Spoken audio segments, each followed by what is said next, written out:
കോട്ടപ്പടിയിൽ വീണ്ടും കാട്ടാന ശല്യം. മുട്ടത്തുപാറ വടക്കുംഭാഗം പ്രദേശങ്ങളിലാണ് കാട്ടാന എത്തിയത്. പ്രദേശവാസികളുടെ കാർഷിക വിളകളും മറ്റും ചവിട്ടിമെതിച്ചു. 1 മണിക്കൂറോളം പുരയിടങ്ങളിലൂടെ ആന ഓടി നടന്നു. കോട്ടപ്പടിയിൽ ജനവാസ മേഖലയിൽ ചൊവ്വാഴ്ച രാവിലെ കാട്ടാന ഇറങ്ങിയത് നാട്ടുകാരെ ഭീതിയിലാഴ്ത്തി. മുട്ടത്തുപാറ വടക്കുംഭാഗം പ്രദേശങ്ങളിലാണ് രാവിലെ 7 മണിയോടെ കാട്ടാനയെത്തിയത്. വീടുകളുടെ സമീപത്തുകൂടി കടന്നുപോയ ആന നിരവധി പേരുടെ കാർഷിക വിളകളും മറ്റും ചവിട്ടിമെതിച്ചു. 1 മണിക്കൂറോളം പുരയിടങ്ങളിലൂടെ ഓടി നടന്ന ആന പിന്നീട് വനത്തിലേക്ക് തന്നെ മടങ്ങി.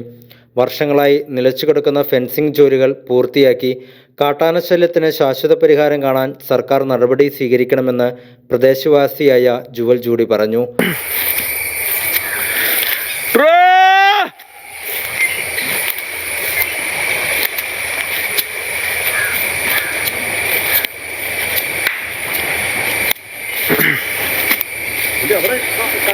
ഇല്ല ചാടി കിടന്നപ്പോ നമ്മളെങ്ങനെ നടക്കണേ?